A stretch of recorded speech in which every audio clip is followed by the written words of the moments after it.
Good morning po sa inyong lahat. Ngayon po ay magluluto tayo ng Bicol Express sa version ko naman. So ito yung finished product natin and ito naman po yung ating procedure kung paano natin gagawin ang ating Bicol Express. So ito yung ating pork. Pinakuluan ko yan guys. Papakuluan natin para mas malambot at para mas masarap siya. So ayan, kalahating kilo itong pork. And then, nilaga ko to at para mas malambot pagka inano na natin siya. Then, nung nawala na yung tubig,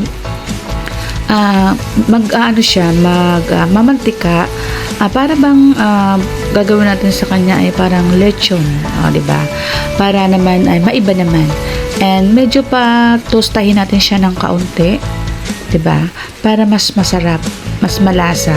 Palalabasin natin yung kanyang mantika para mas masarap siya. Then, pag tuyo na siya, ayan, pag ganyan na siya, lumabas na yung kanyang mantika, iyan ay dyan na natin siya igigisa sa ating mantika na lumabas sa pork natin. Napakadali lang ito guys kasi malilis na yung mantika natin. Hindi na tayo mag-add ng mantika pag once na tayo ay magigisa, di ba? So sisit aside muna natin itong ating pork para hindi siya matilamsik pagka tayo ay naggisa na. So mayroon tayong mga ingredients na inihanda rito para sa ating paggigisa ng ating Bicol Express. Gusto ko kasi guys, yung medyo malutong siya pagka kinain natin. Ayoko nung masyadong, di ba minsan may baboy na malansa. So yun ang iniiwasan kong makain pagka ako ay nagluluto ng pork. Lalo sa mga adobong ganyan, ayoko nung masyadong hilaw yung pagkakaluto niya. Gusto ko talaga siya, bago ko siya igigisa, pinatuyo ko na muna siya sa mantika ay sa tubig, then saka ako maglalagay ng mga ingredients. So ganito ang ginawa ko sa aking pagigisa ng ating gagawing Bicol Express. So tanggalin natin lahat ito at dito na tayo magigisa. Mas masarap ito guys kasi mas malasa. Then maglalagay tayo ng bawang at sibuyas. Unahin muna natin yung bawang. Huwag natin masyadong lalakasan yung apoy kasi baka naman masunog yung ating bawang. So tamang-tama lang naman itong ating apoy sa ginagawa ko. Guys, yung aking kawali ay talagang tested na. Ito talaga yung aking palaging ginagamit. And then lagay natin yung luya. Ayan, naglagay ako ng luya guys para pantanggal din ng lansa ng pork. Yan, madalas kong gamitin itong ating kawali. Ang totoo niyan, meron na akong one set ng non-sticky ba yun? Yan, meron na akong mga ganyan, kaya lang hindi ko ginagamit kasi gusto ko gagamitin ko siya sa pagmaganda na yung aking kusina. Then yun, saka ko gagamitin yung aking mga bagong mga utensils, yung aking mga lutuan. Gusto ngayon nilagay na natin yung sibuyas, ilagay na natin din yung ating pork ulit, ayan, para mas ma-mix or ma-absorb ng pork yung sibuyas at saka yung ingredients nating ginisa. So ayan, alam nyo guys yung kwento ng kong ito ng kawali ko. Natanggalan na siya guys ng tawag dito yung hinahawakon ko na yan. Wala na kaming hawakan, wala na siyang hawakan. So sabi nga ng anak ko, itapon mo na yan mama kasi mayroon na tayong malaking kawali para mas maganda naman, presentable naman. Wala talagang gusto ko tong kawaling ito kasi talagang matibay siya. Alam nyo guys, yung kawaling yan ay binigay pa sa akin ng biyanang ko. So naglag tayo ng tubig para sa ating pagpapalambot ng ating pork. So ayan, nahayaan lang natin siya guys na lumambot para mas masarap, 'di ba? So ayan, and then tatakpan natin 'yan para ma-absorb yung init.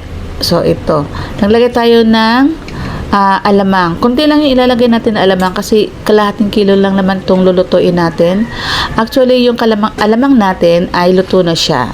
So, ginisa ko na yan ng separately at meron na akong alamang na talagang nakagisa ko na.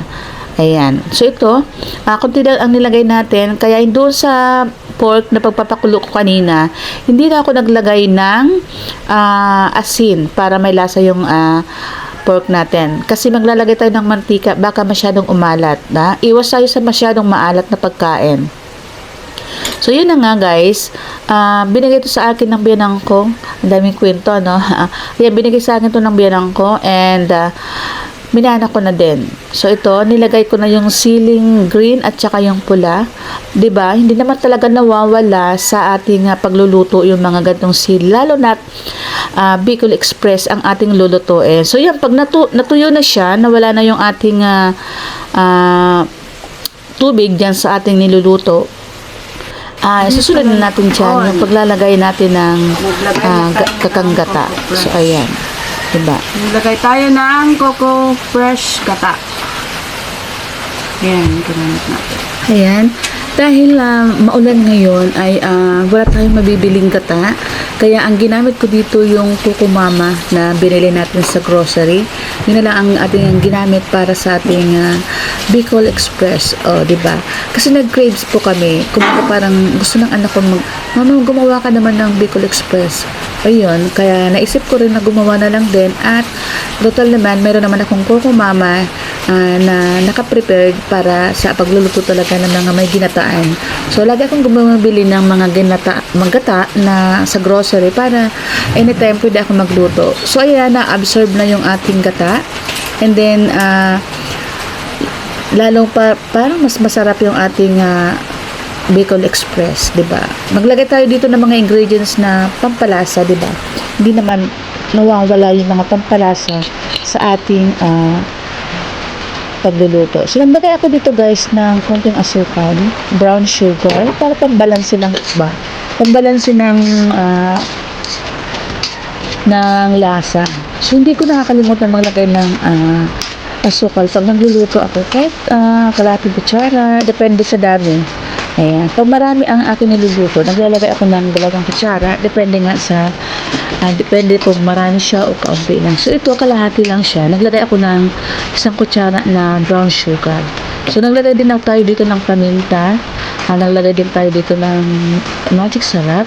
Maglalagay din tayo ng iba pang ingredients. So, ayan. Naglagay ako guys ng kaunting asin kasi medyo kulang yung alat ng ating niluluto. So, ayan. Alam niyo guys, yung pinanghahalo ko yan, ang tagal na yan, yung sandok na yan na pinanghahalo ko. Yan yung madalas kong gamitin pag nagluluto ako ng mga ganito kasi ayoko yung masyadong nilalabas yung mga gamit ko pag nagluluto ako kasi gusto ko talaga ilalabas ko yung mga gamit ko pagka ako ay may maganda ng lutuan, may kitchen na ako, diba? So yan, tama-tama na yung lasa ng ating Bicol Express at mamaya-maya ay matitikman na natin yung talagang so ibig sabihin katanggata lang yung aking nilagay. So luto na yung ating Bicol Express at heto na yung ating bagong version ng ating Bicol Express. O, diba? Kaya siya medyo ma-brown kasi nga tinusta natin yung ating pork, diba? Salamat sa lahat ng manonood. Thank you so much. Please don't forget to subscribe sa channel ko, Janet's Official Vlog, and mag-comment po kayo para po ay mabalikan ko din po yung inyong mga channel. Huwag po kayo maging silent viewer. Mag-comment para mabalikan ko yung yung channel nyo para maging konektado rin tayo. Salamat at magandang gabi po.